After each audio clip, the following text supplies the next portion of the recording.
ಈ ಹೆಡ್ಲೈನ್ಸ್ನ ಪ್ರಾಯೋಜಕರು NBC bearings ದೀರ್ಘಾವಧಿ ಸ್ಪರ್ಧೆಗಾಗಿ ಸುದೀರ್ಘವಾಗಿ ಕಾರ್ತಿಕ್ ಟೆಂಡರ್ ರೆಡಿ ಮಾಡಿದ್ರೆ ಡಿ.ಕೆ. ಶಿವಕುಮಾರ್ 5 ಕೋಟಿ ರೂಪಾಯಿ ಕ್ಯಾಶ್ ಕೊಟ್ಟು ಕಳಿಸಿದ್ರು. ಅಲ್ಲಿ ಎಷ್ಟು ಕೋಟಿ ಆಫರ್ ಮಾಡಿದ್ರು? 100 ಕೋಟಿ ರೂಪಾಯಿ 100 ಕ್ರೋಸ್. ಯಾರು ಸರ್ ಆಫರ್ ಮಾಡಿದ್ದು? ಡಿ.ಕೆ. ಶಿವಕುಮಾರ್. 100 ಕೋಟಿ ಆಫರ್, 5 ಕೋಟಿ ಅಡ್ವಾನ್ಸ್. ಪೆನ್ ಡ್ರೈವ್ ರೆಡಿ ಮಾಡುತ್ತಿದ್ದೆ ಡಿ.ಕೆ.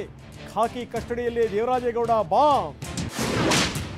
ಜಾಮೀನಿಗಾಗಿ ಕಾಯ್ತಾ ಇರೋ ರೇವಣ್ಣಗೆ ಶಾಕ್. ಸೋಮವಾರ ಬೇಲ್ ಭವಿಷ್ಯ ಡಿಸೈಡ್. ಮಾಧ್ಯಮದ ಮುಂದೆ ನನ್ನ ಬಿಟ್ಬಿಡಿ ಅಂತ ಕೈ ಮುಗಿದ ಮಾಜಿ ಸಚಿವ. ರಾಯ್ಬರೇಲಿಯಲ್ಲಿ ರಾಹುಲ್ ರಣಕಹಳೆ. ಪುತ್ರನ ಪರ ಸೋನಿಯಾ ಮತಬೇಟೆ. ಇವರಿಗೆ ಅಧಿಕಾರ ಕೊಟ್ಟರೆ ರಾಮ ಮಂದಿರ ಧ್ವಂಸ ಅಂತ ಮೋದಿ ವಾಗ್ದಾಳಿ. ಕಪಾಳಕ್ಕೆ ಹೊಡೆದ್ರು, ಎದೆಗೆ ಒದ್ರು. ಕೇಜ್ರಿವಾಲ್ ಆಪ್ತನ ವಿರುದ್ಧ ಸ್ವಾತಿ ದೂರು. ಇವೆಲ್ಲ ಬಿಜೆಪಿ ಷಡ್ಯಂತ್ರ ಅಂತ ತಿರುಗೇಟು.